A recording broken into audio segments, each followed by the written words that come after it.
नमस्कार दोस्तों, मेरा नाम सुनील साहू है और आज हम पढ़ने वाले हैं जावा के अरेज। जावा के अरेज क्या होते हैं जिसकी भी हम बाद में बात करेंगे। लेकिन साथ साथ जब मैं अरेज का प्रेजेंटेशन तैयार कर रहा था तो मुझे एक मेरे बचपन का वीडियो याद आ गया जिसका नाम था एक चिड़िया अनेक चिड़िया। और इस वीडियो के अंदर एक और अनेक की इतनी बढ़िया डेफिनेशन दे रखी है कि यू मस्ट वॉच इट। और ये देखना चाहिए कि आपको अनेक मिलके एक यूनिटी से बड़ा काम कर सकते हैं। लेकिन ये एक चिड़िया और अनेक चिड़िया की जरूरत ही क्यों पड़ी? तो यहाँ एक और अनेक की डेफिनेशन इस वीडियो में इतनी बढ़िया दे रखी है कि एक चिड़िया अनेक चिड़िया, एक गिलहरी अनेक गिलहरी, और एक तितली अनेक तितली, और एक उंगली और अनेक उंगली। बोले ठीक है। अब आपके मन में आ रहा होगा, बोले सर ये तो ठीक है, ये तो हमको भी पता है कि अनेक क्या होता है, इसमें क्या बड़ी बात है, राइट। आप तो ये बताइए कि अनेक का जावा से क्या लेना देना है, ये आप बताइए। बोले ठीक, वेरी गुड क्वेश्चन। मैं आपको बताता हूँ कि अनेक का जावा से क्या लेना देना है। तो अब यहाँ पर जब हमको किसी एम्प्लॉय की सैलरी स्टोर करना हो तो हम एक वेरिएबल बनाते हैं सैलरी, और उसका रेट रखते हैं डबल, क्योंकि इसमें आप डेसिमल वैल्यूज़ को स्टोर कर सकते हैं। लेकिन अगर आपको मल्टीपल एम्प्लॉयज़ की वैल्यू स्टोर करना है तो क्या करोगे? उसी तरह यदि आपको एक स्टूडेंट के मार्क्स को स्टोर करना है तो मार्क्स नाम का एक वेरिएबल बना लोगे जो इंटीजर टाइप का होगा। लेकिन अनेक स्टूडेंट्स के मार्क्स को स्टोर करना है तो क्या करोगे? सिमिलरली यदि एक नाम को स्टोर करना है तो आपने स्ट्रिंग नाम का एक वेरिएबल बना लिया। लेकिन यदि आपको अनेक नाम को स्टोर करना है, अनेक पर्सन्स के नाम को स्टोर करना है तो क्या करोगे? अगर आपको एक रेक्टेंगल की वैल्यू स्टोर कराना हो तो आप रेक्टेंगल आर नाम का एक ऑब्जेक्ट बना लोगे। और यदि आपको अनेक रेक्टेंगल्स को स्टोर कराना है तो क्या करने वाले हो, राइट। तो ठीक है सर, ये आपको क्वेश्चन हमको समझ में आया कि भी अनेक की यहाँ जरूरत तो पड़ेगी जावा में। लेकिन अब ये बताइए कि अगर आपको अनेक सैलरीज को स्टोर कराना है, ये बताइए, अगर हमको अनेक मार्क्स को स्टोर कराना है, ये बताइए, अनेक नेम्स को स्टोर कराना है तो करेंगे क्या? तो बोले ठीक है, that's very good question, let me tell you. अब यहाँ पर इसका सोल्यूशन जावा देता है कि मैं आपको अरे देता हूँ, अरे की मदद से आप अनेक वैल्यूज़ को एक साथ स्टोर करा सकते हैं। बोले अच्छा ठीक है, समझ में आ गया कि अभी हमको अगर अनेक वैल्यूज़ को स्टोर कराना है तो हमको अरे को यूज़ करना पड़ेगा, ये तो हमें समझ में आ गया। लेकिन होगा कैसे? अरे को आप डिफाइन कैसे करोगे, डिक्लेयर कैसे करोगे, ये बताइए। तो ठीक है, तो हम उसको भी देखते हैं। तो अब अगर हमको अनेक वैल्यूज़ को स्टोर करना है, मल्टीपल वैल्यूज़ को स्टोर करना है, कि माना कि सैलरी को स्टोर करना है, अगर आपको मल्टीपल पर्सन्स की, मल्टीपल एम्प्लॉयज़ की सैलरी को स्टोर करना है तो यहाँ हम अरे बनाएंगे, और उस अरे को बनाने के लिए सिंटेक्स यूज़ करेंगे आपका डेटा टाइप, और उसके आगे लगा देंगे हम स्क्वायर ब्रैकेट। नाउ सिमिलरली यदि हमको मल्टीपल लोगों के मार्क्स को स्टोर करना है तो इंट का एक अरे बनाएंगे, और अरे बनाने के लिए हम जो है यहाँ सिंटेक्स यूज़ करेंगे square bracket start, square bracket and. Now similarly एक से ज़्यादा नेम्स को या अनेक नेम्स को आपको स्टोर कराना है तो उसके लिए स्ट्रिंग का हम जो है अरे बनाएंगे, और स्ट्रिंग का अरे बनाने के लिए स्ट्रिंग के आगे लिख देंगे square bracket start, square bracket close. या सिंपल सी बात है, जो भी हमारा डेटा टाइप होगा उसके आगे अगर हम जो है स्क्वायर ब्रैकेट स्टार्ट और स्क्वायर ब्रैकेट एंड लगा देंगे, इसका मतलब अब ये जो है एक वैल्यू को स्टोर नहीं करेगा, ये अनेक वैल्यूज़ को स्टोर करने वाला है, मल्टीपल वैल्यूज़ को स्टोर करने वाला है। वेरी गुड, ये भी समझ में आ गया कि चलो ठीक है कि मल्टीपल वैल्यूज़ को स्टोर कराना है तो हमको अरे बनाना है। तो अब ये बता दीजिए आप कि बोले सर जे तो समझ में आ गया, अब ये बताइए कि आप इसमें कितनी वैल्यूज़ को स्टोर करा सकते हो? बोले वेरी गुड, तो कितनी वैल्यूज़ को स्टोर कराते हैं हम उसकी बात करते हैं। अब उसकी बात करते हैं तो देखा कि हमने चलो ठीक है मल्टीपल सैलरीज को स्टोर कराना, हमने डबल टाइप का अरे बना लिया with the help of square bracket start, square bracket close. अब यहाँ पर हमें जो है माना कि 10 एम्प्लॉयज़ की सैलरी को स्टोर कराना है, तो हमने बोला 10 एलिमेंट के लिए मेमोरी एलोकेट करो। कैसे करोगे मेमोरी एलोकेट? तो उसके लिए हम यूज़ करेंगे यहाँ न्यू कीवर्ड। न्यू कीवर्ड याद रखिए, जावा में जब भी मेमोरी एलोकेट की जाती है तो की जाती है with the help of new keyword. तो अब जैसे ही हमने न्यू कीवर्ड बोला और सैलरीज को असाइन कर दिया, मतलब सैलरीज को 10 डबल वेरिएबल्स को स्टोर करने के लिए, डबल वैल्यूज़ को स्टोर करने के लिए मेमोरी एलोकेट हो जाएगी, और वो मेमोरी होगी आपकी कंटिन्यूस मेमोरी। कंटिन्यूस मतलब एक के बाद एक के बाद एक आपको मिल जाएगी, और यहाँ पर उसके 10 एलिमेंट होंगे, मतलब 10 डबल वैल्यूज़ होगी। और पहले डबल वैल्यूज़ को यदि स्टोर करना है तो उसका इंडेक्स 0 होगा, दूसरे के लिए 1 होगा, तीसरे के लिए 2 होगा। नाउ सिमिलरली यदि आपको 10th एलिमेंट को एक्सेस करना है तो उसका इंडेक्स नंबर 9 होगा, that is called the index number. बोले ठीक है, हमें इंडेक्स नंबर भी समझ में आ गया। हमें ये भी समझ में आ गया कि जो है जो भी मेमोरी होगी वो कंटिन्यूस मेमोरी होगी। और अगर हम यहाँ पर 10 लिखेंगे न्यू करके, अगर 10 बोलेंगे तो 10 के लिए होगी, 20 लिखेंगे 20 के लिए होगी, 30 लिखेंगे 30 के लिए होगी। लेकिन अब आप सर ये बताइए कि भी एक एक एलिमेंट को एक्सेस कैसे करेंगे? बोले ठीक है, दैट्स वेरी गुड क्वेश्चन। अब अगर आपको किसी भी एलिमेंट को एक्सेस करना है तो उसके लिए आप जो है अपना अरे का नाम लिखोगे, अरे के नाम के बाद स्क्वायर ब्रैकेट के अंदर इंडेक्स नंबर पास कर दोगे 0, तो वो समझ जाएगा कि आपको पहला वाला सैलरी चाहिए। अगर आप जो है इंडेक्स नंबर में लिख देंगे 1, इसका मतलब उसको सेकंड वाला एलिमेंट आपको दे देगा। उसी तरह इंडेक्स में 2 लिख देंगे तो थर्ड वाला एलिमेंट दे देगा। इसी तरह इंडेक्स के अंदर यदि आपने सैलरीज आपने अरे लिखा और उसके आगे इंडेक्स में 9 लिखा है, इसका मतलब आपको जो है 10th एलिमेंट को एक्सेस करके देगा। उसके अंदर अगर आपने इक्वल टू 100 किया है, इसका मतलब वो 10th वाले मेमोरी लोकेशन पर जाएगा और वहाँ जाके 100 को स्टोर कर देगा। वेरी गुड, ये भी समझ में आ गया कि हम उसमें वैल्यू कैसे स्टोर कर सकते हैं। नाउ सिमिलरली यदि आपको वैल्यूज़ निकालना हो तो उसके लिए भी आप यही करोगे कि सैलरीज मतलब आपकी अरे का नाम लिखोगे और इंडेक्स नंबर पास कर दोगे, जिससे पता लग जाएगा उसके कि कौन से एलिमेंट की वैल्यूज़ को हमको बाहर निकाल के लाना है। ठीक है, दैट्स फाइन। अब ये हमें इतना तो समझ में आ गया कि भाई ठीक है कि ये सैलरी के लिए कर सकते हैं। अब देखो एक बार और देख लेते हैं हम इसको। चलो ठीक है, मार्क्स के लिए करते हैं। हम मार्क्स के लिए करना है तो वही हमने यहाँ पर इंटीजर टाइप का अरे बनाया और उसके अंदर हमें पता है कि हमें 10 स्टूडेंट्स के मार्क्स को रखना है, तो हमने 10 स्टूडेंट्स के मार्क्स के लिए इंटीजर अरे बनाया और न्यू करके यहाँ पर मेमोरी एलोकेट कर दी। मेमोरी एलोकेट जैसी होगी तो 10 कंटिन्यूस मेमोरी हमको एलोकेट हो जाएगी, जिसको हम इंडेक्स नंबर 0, 1, 2, 3, 4 से एक्सेस कर सकते हैं और इस तरीके से 0, 1 और 9 इस तरीके से हम वैल्यूज़ को असाइन कर सकते हैं और चाहे तो उसको फेच कर सकते हैं। तो प्यारे साथियों, मेरे को लगता है कि अब आपको समझ में आ गया होगा कि भाई आप जो है अरे को कैसे अरे वेरिएबल के लिए कैसे डिक्लेयर कर सकते हैं और उसको कैसे मेमोरी एलोकेट कर सकते हैं। समझ गए? ठीक है। अब जो हमने अरे बनाया है, सपोज करो यहाँ एक और हमने यहाँ अरे बनाया है जिसका नाम रखा है टेबल। 2 की टेबल या 2 का पहाड़ा हम स्टोर करने वाले। 2 का पहाड़ा स्टोर करोगे 2 दूनी 4, 2 3 6, 2 चौक 8 वॉटेवर, तो 10 एलिमेंट आपके जाके स्टोर होंगे। तो हमने 10 एलिमेंट का यहाँ अरे बना लिया, राइट। अब जैसे ही आप 10 एलिमेंट का अरे बनाते हो तो हमने देख ही लिया है पहले कि सारी आपकी जो है 10 मेमोरी लोकेशन आपको एलोकेट हो जाएगी, जिसको आप इंडेक्स नंबर वो 0, 1, 2, 3, 4, 5, 6, 7, 8, 9 से एक्सेस कर सकते हो। लेकिन जो आपका अरे होता है वो अरे एक ऑब्जेक्ट होता है। याद रखिएगा आप कि जो अरे होता है वो एक ऑब्जेक्ट होता है। उस ऑब्जेक्ट के अंदर आपको उस अरे ऑब्जेक्ट के अंदर एक एडिशनल 4 बाइट की मेमोरी लोकेशन मिलती है, मेमोरी एरिया मिलता है, जिसके अंदर जो भी अरे का साइज़ होता है। अरे का साइज़ यहाँ पर क्या है आपका, यहाँ पर अरे का साइज़ है 10, तो यहाँ पर जाके 10 आपका स्टोर हो जाएगा और जिसको आप एक वेरिएबल की मदद से एक्सेस कर सकते हो जिसका नाम है लेंथ। यहाँ पर एक एट्रीब्यूट की मदद से उसको एक्सेस कर सकते हो जैसे उसका नाम है लेंथ। जैसे कि अगर आपको टेबल का 4th इंडेक्स का वैल्यू निकालना है, 4th इंडेक्स की वैल्यू क्या होगी यहाँ पर, 4th इंडेक्स ये रहा, इसका मतलब इसमें 10 आ जाएगा आपका, एक अंदर 10 वैल्यू आ जाएगी। उसी तरह यदि आप बोलते हो कि एक के अंदर टेबल के सेकंड इंडेक्स की वैल्यू आ जाए, सेकंड इंडेक्स क्या है, ये रहा हमारा सेकंड इंडेक्स मतलब इसमें 6 वैल्यू आ जाएगी। और सिमिलरली यदि आप बोलते हो कि आपको जो है टेबल की लेंथ पता लगाना है, किस टेबल की साइज़ क्या है, कितने नंबर ऑफ एलिमेंट्स है उसके अंदर, तो आप बोलोगे टेबल डॉट लेंथ। तो यहाँ लेंथ वाला इसमें क्या रिस्टोर है आपका 10, तो साइज़ के अंदर क्या आ जाएगा आपका 10। तो दोस्तों आपको समझ में आ गया होगा कि हर अरे के साथ आपको 4 बाइट एडिशनल मिलेगी, जिसके अंदर आपके अरे की लेंथ को स्टोर किया जाता है।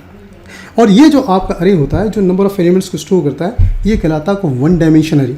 ये कहलाता है आपका 1 डायमेंशन अरे, मतलब अल्टीमेटली दैट्स अ लिस्ट। तो इस पूरी की पूरी लिस्ट को जिसके अंदर मल्टीपल एलिमेंट्स को आप स्टोर करोगे, अनेक वैल्यूज़ को आप स्टोर करोगे, दैट इज कॉल्ड 1 डायमेंशन अरे। अब चलते हैं हम आगे और भी देखते हैं कि आगे क्या होता है। बोले ठीक है, अब आप बोलोगे सर ठीक है ये तो समझ में आ गया। अब ठीक है, तो हम इसको रिवाइज भी करके देख लेते हैं। एन अरे इज़ अ डेटा स्ट्रक्चर। जो अरे होता है जिसको अभी हमने स्टोर किया, जिसमें वैल्यू स्टोर करें, वो बेसिकली डेटा स्ट्रक्चर कहलाता है। और अरे के अंदर एन अरे is a list of similar types of data. इसका मतलब यदि इंटीजर का अरे होगा तो सारे इंटीजर्स होंगे, डबल का अरे होगा तो उसके अंदर सारे डबल्स होंगे, स्ट्रिंग का अरे होगा तो उसके अंदर सारे स्ट्रिंग होंगे। ऐसा नहीं होगा कि इस अरे के अंदर एक इंटीजर होगा, एक डबल होगा, एक फ्लोट होगा, ऐसा नहीं होने वाला है। उसमें जो भी वैल्यूज़ होंगी वो सारी की सारी जो है आपके सिमिलर टाइप की होगी। नाउ अरे हैज़ कंटिन्यूस मेमोरी लोकेशंस। अब उसकी कंटिन्यूस मेमोरी होगी, ये कंटिन्यूस मेमोरी होगी। यहाँ पर एक अरे के अंदर कंटिन्यूस मेमोरी लोकेशन होगी, जिसको भी हमने देखा। और याद रखें वन अरे इज़ एन ऑब्जेक्ट। ये जो ऑब्जेक्ट की तरह बात ही काम करता है और हम पढ़ना है ऑब्जेक्ट ओरिएंटेड लैंग्वेज, इस बात का विशेष ध्यान रखें।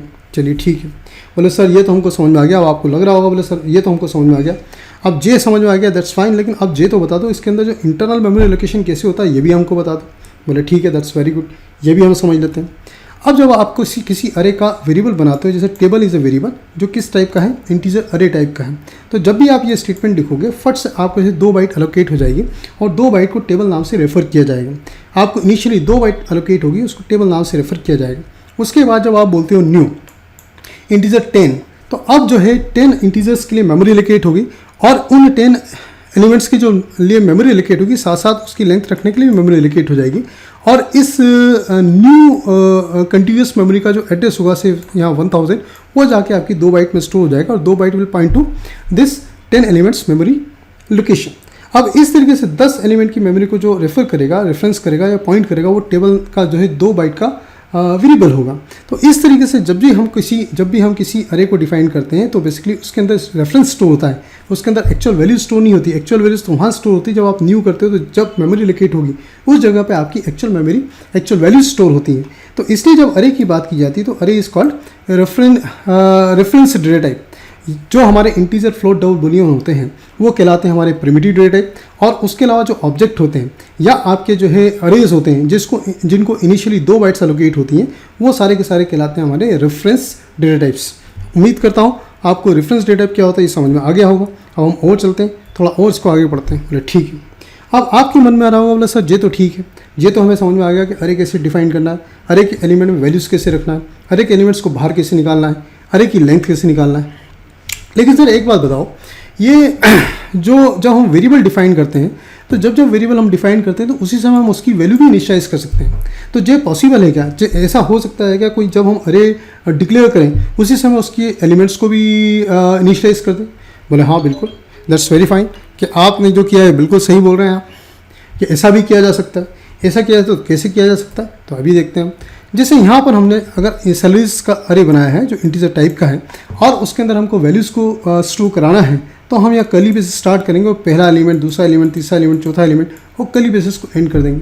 इसका मतलब है कि सैलरीज नाम का एक अरे बनेगा और जो इंटीजर टाइप का होगा और जिसके अंदर 4 एलिमेंट का चार उसकी साइज़ होगी और चारों एलिमेंट के अंदर वैल्यू इनिशियलाइज होगी 10, 20, 30, 40। आपको 4 हैं, 4 की जगह 40 कर सकते हो, 400 कर सकते हो, जो करना वो कर दो। इस तरीके से आप किसी भी अरे की वैल्यूज़ को इनिशियलाइज कर सकते हो। और यदि आप चाहो तो इसको रीड भी करके देख सकते हो। जैसे ये नाम है, ये नेम्स का हमने एक और अरे बनाया है जो स्ट्रिंग टाइप का है और जिसके अंदर क्या किया हमने, राम, श्याम, जय, विजय, अजय, जो और आपको रखना हो लाइन से रखते जाओ। बस एक बात का ध्यान रखें, इक्वल टू करके आपको कर्ली बेसिस के अंदर इन वैल्यूज़ को देना पड़ेगा। जैसे ही आप इन वैल्यूज़ को देंगे, जितनी आपकी वैल्यूज़ होंगी उतने साइज़ का अरे ऑटोमेटिक बन जाएगा और उतनी उसको मेमोरी एलोकेट हो जाएगी। राइट, ठीक है, समझ में आ गया आपको? Very good. अब इनिशियलाइज एन अरे, चलो ठीक है। अब इसको अगर हमने अभी तक एक भी प्रोग्राम नहीं बनाया है, हम चाहे तो इसको प्रोग्राम भी बना के देख सकते हैं। और हमें पता है कि जावा के अंदर जो भी होता है वो सारी की सारी क्लासेस होती हैं। तो यहाँ हमको टेस्ट अरे करना है तो उसके लिए भी हमने क्लास बना ली और उसके अंदर जब भी किसी क्लास को एग्जीक्यूटेबल क्लास बनाना है तो उसके अंदर मेन मेथड होना आवश्यक है। और उसी तरह यदि हमको यहाँ अरे बनाना है तो सैलरीज नाम का हमने अरे बनाया और उसके अंदर यहाँ पर इनिशियलाइज कर दिया वैल्यूज़ को 10, 20, 30, 40, 50। कितनी वैल्यूज़ है यहाँ पर? 1, 2, 3, 4, 5, मतलब 5 आपकी वैल्यूज़ हैं। इसका मतलब 5 एलिमेंट का अरे बन के रेडी। आप चाहो तो उसको फोर लूप के थ्रू उसमें से डेटा एक्सेस कर सकते हैं। तो यहाँ पर उन्होंने फोर लूप बनाया, i = 0, i < salaries dot length, ऐसा करके बना दिया। लेंथ कितनी है भैया इसकी? बोले 5 है। इसका मतलब i 0 से लेकर 4 मतलब 5 बार चलेगा और i++ करके यहाँ पर हमने system.out.println सैलरीज i इसकी वैल्यूज़ को प्रिंट करा दिया है। ये फोर लूप क्या होता है और कैसे काम करता है इसका मैंने डिटेल डिस्क्रिप्शन आपको एक अलग से वीडियो में दे रखा है। वो कहलाता है मेरा कंट्रोल स्टेटमेंट का वीडियो है, उसको आप अवश्य देखें। उसका लिंक मैं एज ए रेफरेंस आपको कमेंट बॉक्स में दे दूँगा। तो इस तरीके से हम चाहें तो किसी अरे को इनिशियलाइज कर सकते हैं और उसके अंदर की वैल्यूज़ को प्रिंट भी करा सकते हैं। तो दोस्तों मेरे को लगता है कि आपको ये बात समझ में आ गई होगी और ठीक है, वेरी गुड।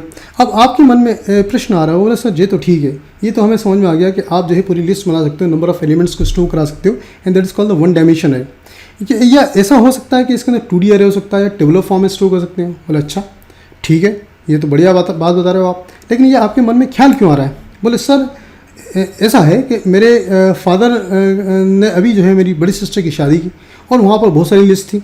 एक लिस्ट थी बोले दुल्हन की, एक लिस्ट थी बोले दूल्हे की, एक लिस्ट थी बारातियों की, एक लिस्ट थी किसको बुलाना है, एक लंबी सी लिस्ट थी किसको नहीं बुलाना है। राइट, और ये वो फलाना ठिकाना। और लास्ट में हमारे फादर जो कंफ्यूज होना चालू हो गए, बोले कितनी लिस्ट है मेरे पास। तो फिर उन्होंने एक लिस्ट ऑफ लिस्ट बनाई जिसके अंदर बोल दिया भाई, उसके अंदर लिख लिया उन्होंने कि भाई दूल्हे की लिस्ट है, दुल्हन की लिस्ट है, इसकी लिस्ट है, उसकी लिस्ट है। तो क्या ऐसा कुछ हो सकता है हमारे जावा के अंदर कि एक ऐसा अरे हो जिसके अंदर हर एलिमेंट ही अपने आप में एक अरे हो और जो टेबल तरीका दिखेगा, मैट्रिक्स तरीका दिखने लगे? बोले अच्छा, वेरी गुड वेरी गुड, बहुत बढ़िया। आप पिताजी के बारे में इतना सोचते हैं तो जावा भी आपके बारे में सोचेगा। यस, जावा में ये पॉसिबल है कि आप चाहो तो ऐसा अरे बना सकते हो जिसमें हर एलिमेंट अपने आप में एक अरे होगा। राइट, और जो टेबल के फॉर्म में दिखेगा, जो मैट्रिक्स के फॉर्म में दिखेगा। जैसे कि यहाँ पर ये कहलाता है आपका 2 डायमेंशन अरे। 2 डायमेंशन अरे मतलब इसमें रोज़ होंगी और इसके अंदर कॉलम्स होंगे, लेकिन इसका हर रो अपने आप में एक अरे होगा। इसके अंदर हर जो है आपका रो क्या होने वाला है, अपने आप में अरे, और हर अरे के लास्ट में जो है उसकी जितनी भी साइज वाइज होगी वो आपको मिल जाएगी, राइट। उसी तरह ये जो है अरे ऑफ अरे, मतलब जितनी लिस्ट है उसको एक दूसरे अरे में रखोगे और वो अरे और अरे ऑफ अरे का साइज़ कहलाएगा आपका 10, जो हम अभी देखते हैं कि कैसे दे सकते हैं।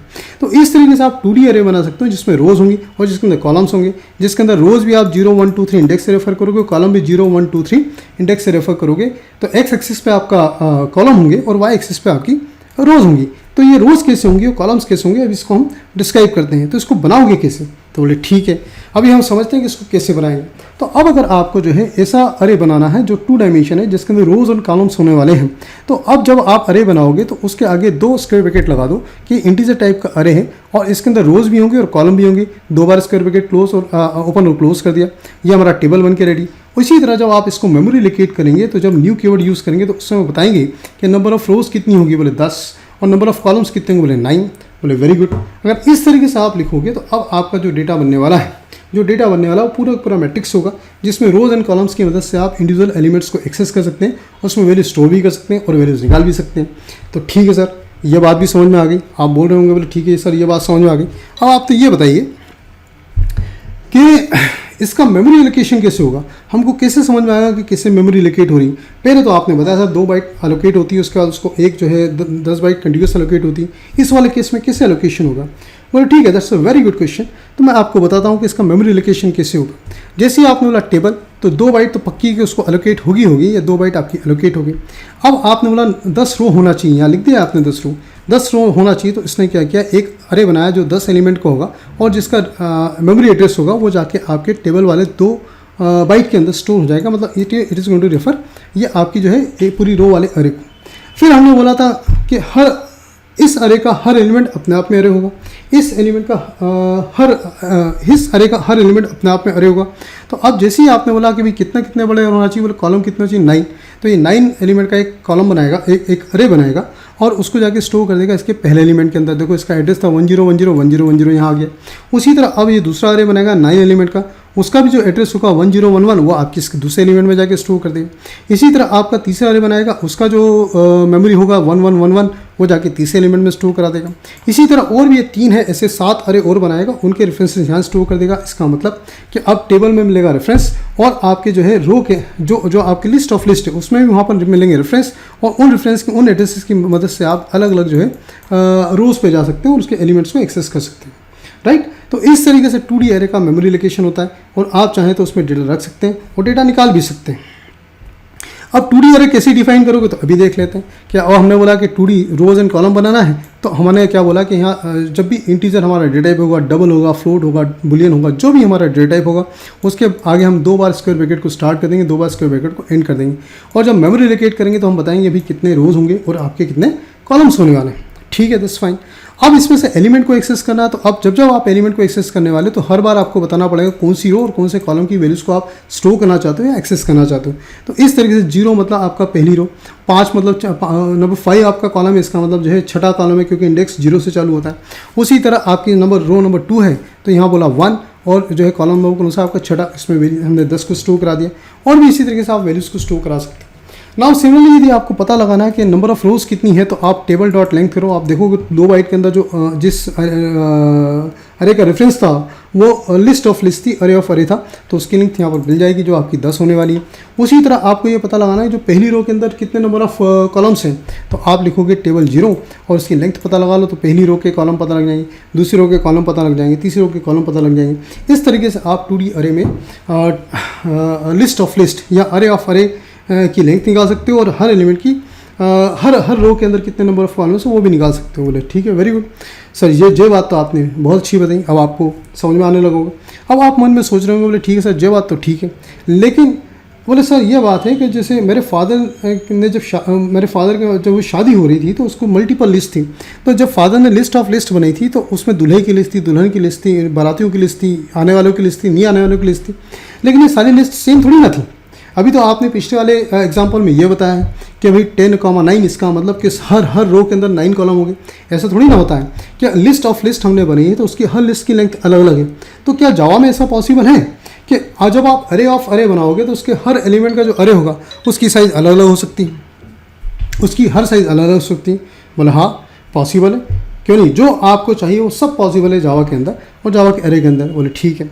अब हमें पता है कि नंबर ऑफ कॉलम हर रो के अलग अलग होने वाले हैं, तो जब आप रोज़ नाम का अरे बनाओगे तो उसके अंदर आप जो है रोज़ तो बताओगे, लेकिन उसके अंदर कॉलम नहीं बताओगे, उसके अंदर कॉलम एम्प्टी रख देना आप, इसमें कॉलम स्पेसिफाई करने की ज़रूरत नहीं। बोले ठीक है। तो अब हमारा रो तो बन गई। अब रो बन गई तो अब क्या करेंगे? बोले ठीक है, रो बन गई है तो अब हमको उसके जो है पहली रो के अंदर कितने कॉलम होंगे, तो हमने ये पहली रो को 0 से एक्सेस किया हमारे रो नंबर से, रो इंडेक्स से, और उसके बाद बोला न्यू और इंट 9, इसका मतलब पहली रो के अंदर 9 एलिमेंट का अरे स्टोर करोगे। दूसरी रो के अंदर क्या करोगे? बोले 19 एलिमेंट का अरे स्टोर करेंगे। तीसरी रो में क्या करोगे आप? 29th एलिमेंट का अरे स्टोर करोगे। जो फोर्थ रो में अपने हिसाब से 100 का कर लो, 200 का कर लो, 90 का कर लो, जैसा करना वैसा कर लो। तो जैसे आपके पिताजी के पास था कि आपके पिताजी की हर लिस्ट की साइज़ अलग अलग थी, उसी तरह यहाँ भी क्या हो सकता है, अरे ऑफ अरे के अंदर हर अरे का साइज़ अलग अलग हो सकता है। अब आपको पता लगाना है कि पहली रो के अरे की लेंथ कितनी है, तो वहाँ बोलोगे रो 0 डॉट लेंथ, तो बता देगा भाई 9 है। उसी तरह आपको जो है दूसरी रो के अरे की लेंथ कितनी है, तो दूसरा रो क्या था भैया, ये था आपका, तो कितनी लेंथ है उसकी 19, तो 19 बता देगा। उसी तरह आपको पता लगाना है भाई तीसरी रो के अंदर जो हमने अरे रखा था उसकी लेंथ कितनी है, तो हमने बोला रोज़ 2 और हमने उसकी लेंथ बता दी। इसका मतलब वो तीसरा वाला जो रो होगा उसकी लेंथ बता देगा। इस तरीके से आप अलग अलग हर रो के अंदर चाहो तो अलग अलग कॉलम के अरे भी स्टोर करा सकते हो।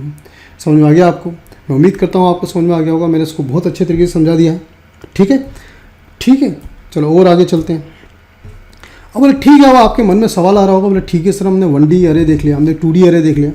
अब ये तो ठीक है कि भाई हमारे फादर के पास जो लिस्ट ऑफ लिस्ट थी उसमें मल्टीपल लिस्ट थी, ठीक है। अब कई बार ये तो हमने मैरिज की लिस्ट बताई आपको, लेकिन कई बार तो ऐसा होता है ना, ये जो मैरिज है होती है, जो मैरिज का पूरा कॉन्ट्रैक्ट हम किसी इवेंट मैनेजर को दे देते हैं, वो तो इवेंट मैनेजमेंट कंपनी है, वो पूरी शादी परफॉर्म करती है। अब इवेंट मैनेजमेंट कंपनी को अगर हमने लिस्ट ऑफ लिस्ट दे दी है, तो वो लिस्ट ऑफ लिस्ट में से फिर एक एक लिस्ट देखती जाती है और उसके हिसाब से दुल्हन का, दूल्हे का, बाराती का, घराती का जो काम करना वो करती रहती है। लेकिन वो इवेंट मैनेजमेंट कंपनी के पास तो ऐसे 10 शादियाँ होती। समझे सर मैंने क्या बोला आपको? सर मैं ये बोल रहा हूँ कि अब जो है इवेंट मैनेजमेंट वाली कंपनी है जो ये शादी करवाने वाली है, जिसको मेरे फादर ने लिस्ट ऑफ लिस्ट दी है, तो ऐसे तो बहुत सारे लोगों ने उनको लिस्ट ऑफ लिस्ट दी होगी, ठीक है ना। तो अब तो जो है इवेंट मैनेजमेंट कंपनी को पता है मेरे पास 10 शादी की लिस्ट है और हर लिस्ट के अंदर फिर मल्टीपल लिस्ट है और उस लिस्ट के हिसाब से मेरे को सारे ऑपरेशन परफॉर्म करना है। बोले ठीक है। तो सर ऐसा पॉसिबल है क्या कि ऐसा भी हो सकता है कि लिस्ट के अंदर लिस्ट हो फिर उसके अंदर भी लिस्ट हो, कि अरे के अंदर अरे हो और उसके अंदर भी अरे हो? बोले ठीक है, very good, that's a very good question. तो यस, ऐसा भी हो सकता है कि आप चाहो तो अरे के अंदर अरे और उसके अंदर फर्दर अरे रख सकते हो। तो जब ऐसी सिचुएशन आती है कि भाई अरे के अंदर अरे फिर उसके अंदर फर्दर अरे, तो पहला अरे के लिए हमने पहला स्क्वायर ब्रैकेट लगाया, दूसरे अरे के लिए दूसरा स्क्वायर ब्रैकेट लगाया, तीसरे अरे के लिए हमने तीसरा स्क्वायर ब्रैकेट लगाया और बता दिए भाई रो कितनी है, कॉलम कितनी है और डेप्थ कितनी है। तो इस तरीके से जो है आपके अरे के अंदर अरे, उसके अंदर फर्दर अरे बना दिया आपने। तो यहाँ पर आप जो है पहला आपका रो हो जाएगा, फिर आपका दूसरे में आपको कॉलम देना पड़ेंगे, तीसरे में आपको डेप्थ देना पड़ेगी, फिर आपको बताना पड़ेगा कि कहाँ से आपका एलिमेंट है और कहाँ पर आपने उसको रखा, राइट। इस तरीके के जो अरेज होते हैं वो कहलाते हैं 3D अरे, 3 डायमेंशन अरे। किस टाइप के अरे कहलाएंगे आपके? 3 डायमेंशन अरे। अब यहाँ ऐसे भी बहुत सारे लोग बैठे होंगे जिनके मन में शैतानी आ रही होगी, बोले सर 1D बता दिया, 2D बता दिया, 3D बता दिया, अरे ऐसे तो मल्टी डायमेंशनल अरे बहुत भी हो सकते हैं, 4 का बना सकता हूँ क्या, 4D बना सकता हूँ, 5D बना सकता हूँ, 10D बना सकता हूँ, 20D बना सकता हूँ। बोला हाँ भैया, आप जितने चाहो उतने बना लो, जितने हीरे के अंदर सरफेस होती है ना उतने डायमेंशन बना लो, आप कोई दिक्कत वाली बात नहीं। बस आप डिसाइड कर लो कितने डायमेंशन बनाना है, जितने आपको डायमेंशन बनाना है उतने यहाँ स्क्वायर ब्रैकेट देते जाओ और उस डायमेंशन में कितने कितने आपको एलिमेंट रखना हो वो यहाँ एलिमेंट या स्पेसिफाई करते रहो, आपका जो है अरे बन के रेडी हो जाएगा। Don't worry about the multi dimension अरे, जितने डायमेंशन करना हो करो, देख लेना एक बार कोई हीरा खरीद लेना, चेक कर लेना कितनी सर्विस होती है, उतने आप जो है डायमेंशन बना सकते हो, उतने आप जो है बड़ा आप अरे बना सकते हो। दैट्स अप टू यू कि मल्टी डायमेंशन अरे कैसे बनाना है। समझ गए आप? Very good. अब हम और आगे चलते हैं। Now you might be thinking कि भाई आपको क्वेश्चन आ रहा होगा, बोले सर मेरे पास एक बड़ा अरे है, अब उस बड़े अरे को क्या मैं किसी छोटे अरे में कॉपी कर सकता हूँ, या उसके किसी पार्ट को कहीं और कॉपी कर सकता हूँ, या उसमें किसी एलिमेंट को दूसरे को कॉपी कर सकता हूँ? बोले ठीक है, दैट्स फाइन। यस, ऐसा भी हो सकता है। अरे बोलता है, आपका जावा बोलता है कि आप चाहो तो एक अरे की वैल्यूज़ को किसी दूसरे अरे में भी कॉपी कर सकते हो। जैसे यहाँ पर लिखा है विजय दीनानाथ हमने फ्रॉम अरे बनाया है जिसमें विजय दीनानाथ लिखा है, और उसके अंदर फिर हमने एक और अरे बनाया जैसे कॉपी टू, जिसमें सिर्फ 8 एलिमेंट है, मतलब 8 ही कैरेक्टर्स आ सकते हैं, राइट। तो अब हमारे पास एक क्लास होती है जिसका नाम होता है सिस्टम, और उसके अंदर हमारा एक मेथड होता है जिसका नाम होता है अरे कॉपी, और जिसमें आप बता दो भाई कौन से अरे से आपको कॉपी करना है। और उसकी कौन सी पोजीशन से कॉपी करना, बोले 4 नंबर इंडेक्स से करना, मतलब 1 2 0 1 2 3 4, ये रहा आपका। डी से हमें कॉपी करना है। कहाँ कॉपी करना, बोले कॉपी 2 में कॉपी करना है। कॉपी 2 में भी कौन से इंडेक्स से चालू करना, बोले 0th, मतलब स्टार्ट से ही चालू करो आप। कितने नंबर ऑफ एलिमेंट कॉपी करना, बोले 8। तो अब 8 कैरेक्टर जो है आपके कॉपी फ्रॉम से उठा के कहाँ कॉपी कर देगा, वो कॉपी 2 में। और आप चाहो तो उसको system.out.println को स्ट्रिंग में कन्वर्ट करके प्रिंट भी करा लो और चेक कर लो कि कॉपी हुआ कि नहीं हुआ। जब आप चेक करोगे कॉपी 2 के अंदर तो वहाँ मिलेगा आपको दीनानाथ, है ना। विजय दीनानाथ में से आपने क्या किया, दीनानाथ निकाल के एक दूसरे अरे के अंदर कॉपी कर लिया है। तो इस तरीके से आप चाहो तो एक अरे की वैल्यूज को दूसरे अरे में भी कॉपी कर सकते हो with the help of one method जो पाया जाता है सिस्टम क्लास के अंदर, जो 5 नंबर लाइन पे हमने किया है। तो उम्मीद करता हूँ साथियों ये आपको बात समझ में आ गई होगी कि आप 1D अरे कैसे बनाते हैं, 2D अरे कैसे बनाते हैं और एक अरे से वैल्यू को दूसरे अरे में कैसे कॉपी कर सकते हैं। ठीक है, अब हो सकता है कि यहाँ पर अब आपके मन में विचार आ रहा हो, बोले सर ये तो ठीक है कि 1D कैसे बनाएंगे, 2D कैसे बनाएंगे, 3D कैसे बनाएंगे, मल्टी-D कैसे बनाएंगे, और साथ ही साथ जो है आप अरे को कैसे कॉपी करोगे, ये तो समझ में आ गया। अब सर ये बताओ कि जैसे मेरे अरे के अंदर 10 एलिमेंट हैं और मैंने कभी 11 एलिमेंट एक्सेस कर लिया तो क्या होगा, या मेरे अरे के अंदर 5 एलिमेंट है और मैं 10 एलिमेंट एक्सेस कर लूँ जो एग्जिस्ट नहीं करता तो क्या होगा। बोले ठीक है, दैट्स वेरी गुड क्वेश्चन, कि हो सकता है कि आप वो एलिमेंट को एक्सेस करने की कोशिश कर रहे हैं जो आपके अरे के अंदर है ही नहीं। आपके अरे के अंदर 10 एलिमेंट है लेकिन आप 11 एलिमेंट एक्सेस करने की कोशिश करो। आपके अरे के अंदर 5 एलिमेंट है, आप 6 एलिमेंट एक्सेस करने की कोशिश करो। आपके अरे के अंदर 20 एलिमेंट है और आप 25 एलिमेंट एक्सेस करने की कोशिश करो। अब जब ऐसी सिचुएशन होगी तो जावा आपको नोटिफाई करेगा, जावा आपको एक एक्सेप्शन देगा जिससे पता लग जाएगा आपको कि आप क्या कर रहे हो, क्या गलती कर रहे हो, और वो एक्सेप्शन का नाम होगा अरे index out of bounds exception, right. और जिसको आप चाहो तो ट्राई केज ब्लॉक के अंदर हैंडल कर सकते हो। ये ट्राई केज ब्लॉक कैसे होता है, एक्सेप्शन हैंडलिंग कैसे होती है, ये मेरा अलग वीडियो है जिसको आपको रेफर करना पड़ेगा। ठीक है, तो दोस्तों आपको समझ में आ गया होगा कि अगर हमारे पास एक अरे है और जिसके अंदर कोई एलिमेंट मौजूद ही नहीं है और जिसको एक्सेस करोगे तो आपका क्या एक्सेप्शन आने वाला है और आप चाहो तो उसको कैसे हैंडल कर सकते हैं, राइट। तो हम एक बार वापस रिवाइज कर लेते हैं। तो दोस्तों कि हमने क्या पढ़ा है, हमने पढ़े अरेज, हमने पढ़े अरे मेमोरी एलोकेशन, हमने पढ़ा 1 डायमेंशन अरे, अरे इनिशियलाइजेशन, 2 डायमेंशन अरे, multi dimension arrays, exception, right. तो ये सारी की सारी चीज़ें हमने पढ़ी हैं। इसके रेफरेंस वीडियो मैंने आपको नीचे कमेंट बॉक्स में दे रखे हैं। मैं उम्मीद करता हूँ कि मैंने इसको बड़े अच्छे से एक्सप्लेन किया, आपको समझ में आया होगा और आपको मज़ा भी आया होगा। और आपको समझ में आया है, आपको मज़ा आया है तो आप इसको लाइक ज़रूर करें, कमेंट करें। आपको कोई स्पेशल और कोई टॉपिक चाहिए तो उसके लिए भी कमेंट करें और इसको शेयर ज़रूर करें। नमस्कार, और मिलते हैं अगले वीडियो के अंदर। Thank you.